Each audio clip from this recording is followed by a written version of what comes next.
வணக்கம். நேற்று இரவு நடந்த கரூரில் அதை பற்றி தான் பேச போகிறேன். கரூரில் எனக்கு நிறைய நண்பர்கள் இருக்காங்க.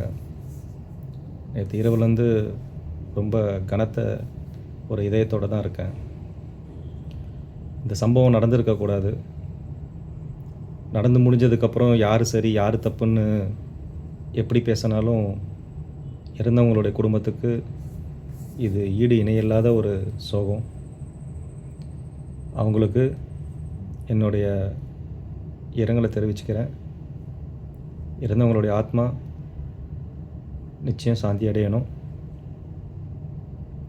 நான்